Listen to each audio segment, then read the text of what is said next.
very important. This is actually a piece of paper of the ancient language of the old world. This was the language that we used to speak a long time ago. This was the language that we had before the Tower of Babel, that incident that busted up all the languages of the earth. This note is written in cursive writing, and what you have up top of here, and this is from an analysis of the note. We have not been able to translate the note or figure out the components of the lettering. We have been able to figure out its vocal intention, however, and we have been able to figure out that it's a note styled after the type of notes that we see today. Basically, what you have up here is a name and a date. And what we have here is a very long explanation of something that we don't know. But vocal contention is that they spoke many words in a row. Like a sentence that we would break down is probably one long continuous sentence for them in the way they spoke. And that's about as far as I can get with that. This is about as far as any investigation has been into that. It's a combination of basically cursive writing that's similar to English cursive writing, and the letters are almost similar to English. So what we have here, is a more close-up look at what we're speaking on here. You notice that it's very cursive, but you notice how the sentences just continue to go on. And you notice it's more cursive here, design, but the sentences don't have a cutoff, they don't have a punctuation mark or a dot. They just continue to go on, and they continue to go on. Then you have a more type of high signia right here, and then it continues to go on. This is to show the kind of language they spoke, how they spoke continuous sentences. As we would stop or pause, they would continue to go. And their whole entire language was almost like a song. This is done in song. Songs do this. When a person sings a song, it's a continuous chorus. It's just going on, and you understand what the song is. Their language was similar to that. And it's just very fascinating. I wish I was able to tell you more. I wish I was able to translate the whole thing, but we no longer speak this language, and so that's why we're not able to. The paper is green, by the way, which is quite interesting. They factored different color paper back then, and this is black ink, by the way. And an interesting tradition says that it was Enoch who came up with black ink, so that's kind of interesting.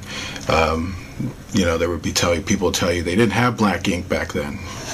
Well, tell that to this piece of paper. And so it's quite interesting. This is another note that was found on it. And the interesting thing that we found out with this note was that there was 3 people who signed off on it. Here, and here. All we know is that from analysis is that these could be names and a date and another message here. And the funny thing is that these notes were found all throughout their bodies, or where their bodies were at. It's a sneaky suspicion that they were writing their last will and testament, and that's what these notes could have possibly been, because they're very eerily found where the bodies are, and they seem to have just been scattered, like something real bad was coming down on them, which was the effects of the flood. And one of the things people will observe in terms of what people do when they're about to die is usually they write things and they say goodbyes and stuff like that. For all this note writing, I guess they never thought to pray. They lost faith at that point. This is more of what I'm talking about. This is another note. So far you've seen 3 different notes so far, and this is another piece of note with the same deal. Just some long sporadic writing that we're seeing there. And what the astronauts did was that they put all these notes in these Ziploc bags that you're looking at here. These white bags that you're seeing right here is the bags that they use to put the bodies in.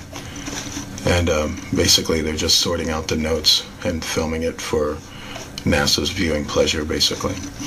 And but when you're looking at this, A lot of people look at that and go, what exactly is that? These are computer circuits, by the way. And these are actually very advanced computer circuits. These are circuits that have been attached to a blanket. I kid you not. And apparently this blanket was draped on the pilot, actually. This part right here is some of her lower body. And the covering was here, where her stomach is, and this right here was part of her leg. And for some reason, this covering was on half of her body. And it's believed that it may have something to do with, there's two theories on it. One is that the covering is some type of computer circuit board that's used for the ship. Another one is that it's an example of transhumanism technology, that this daughter of man, this specific female, had cybernetic implants in her. And one of that was this type of covering that was on her leg. Which is telling us that the technology back then that they achieved in terms of cyborg technology was very real, and this is a piece of it that's on her.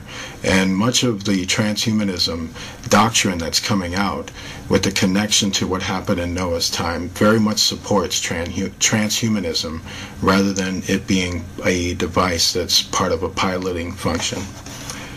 It's mind-blowing technology, by the way. It's hard to know exactly what it did for her when it was attached to her. This is a more close-up shot of it as you're looking at it.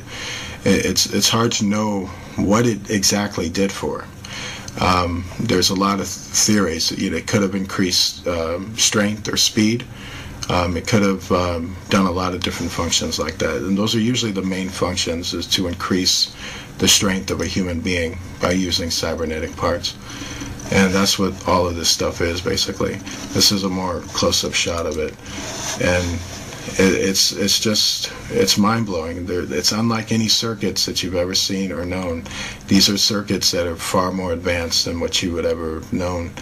Then they work far, far better than anything you can think of in terms of what we're dealing with now, or what the government will have you think that we're dealing with now. This is a more close-up shot of it to get you to really wrap your head around the circuit board of it. When you're looking on the surface of it, it almost feels like a smooth type of painting, almost, or a smooth type of paper, cardboard paper. But when you look further into it, you see that there's actual computer circuits inside of it. And these are the up-close shots of these circuits, and they're just basically coursing throughout her particular implement, and they're attached to her skin, by the way, and that's why the transhumanism technology makes far more sense, because it's very much attached to her actual person. And what you're seeing here is more parts of her body. This is a more up-close shot of her leg, and up-close shot of her body frame, to kind of give you an example of what happened to her skin, or close-up, more telescopic close-up look of her skin.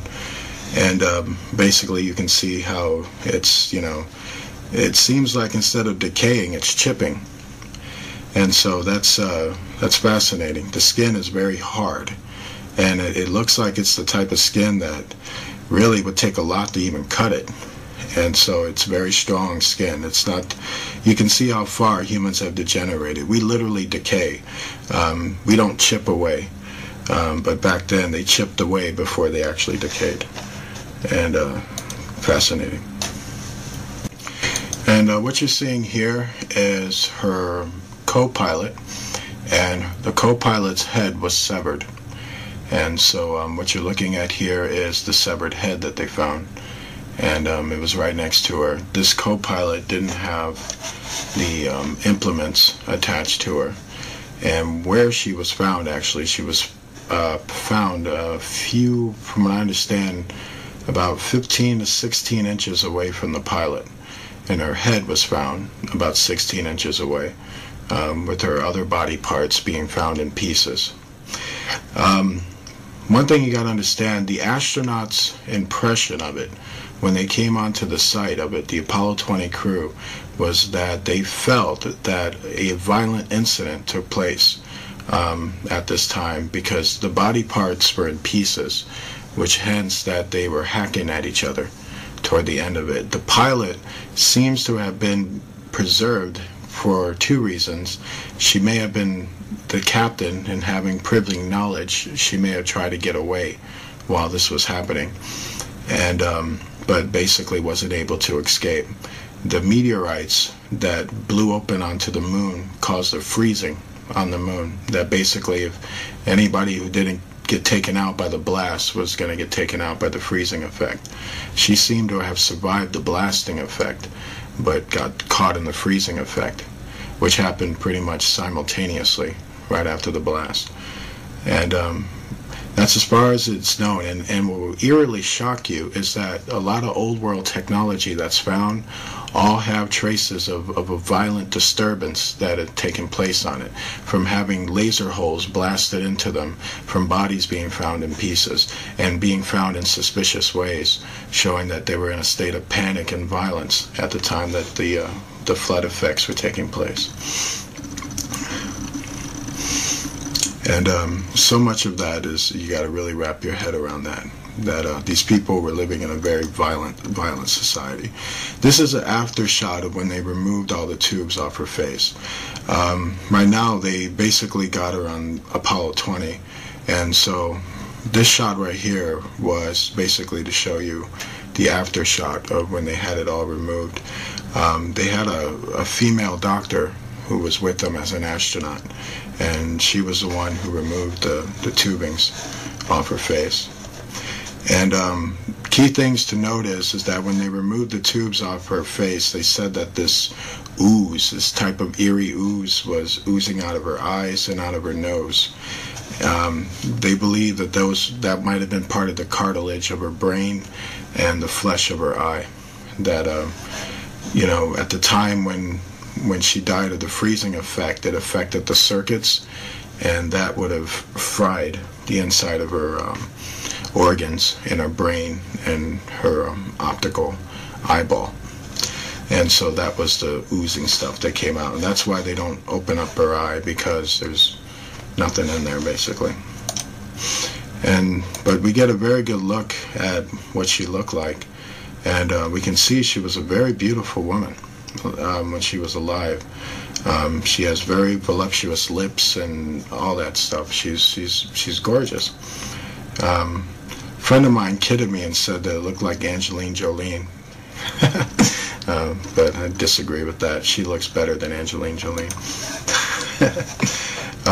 What we're looking at here is the natural mark that's upon her head. It's said that the daughters of Cain, or Canaanites, or people who descended from him, had deformities or specific marks that registered them as being Canaanites. And so this is what we're looking at up here. You'll notice that it's a cross formation, actually. You can see here and here, and so there would have been one here and down here. And there's a serpent form right here. And it is believed that this is the old world mark of the beast. And at that time, from what we understand, she was born with this mark. This is a mark that's actually born upon her. But there were some who were actually taking a mark, or a tattoo mark, that had two type of components. It was a digital chip that was tattooed into your skin. But much is believed that this is her natural, something she was born with, basically. And it's quite sad. What we're looking at here, if you want to know who she is a daughter of man, as was registered in Genesis, meaning she is a descendant of Cain, and she was a witch, and a old world pagan who was a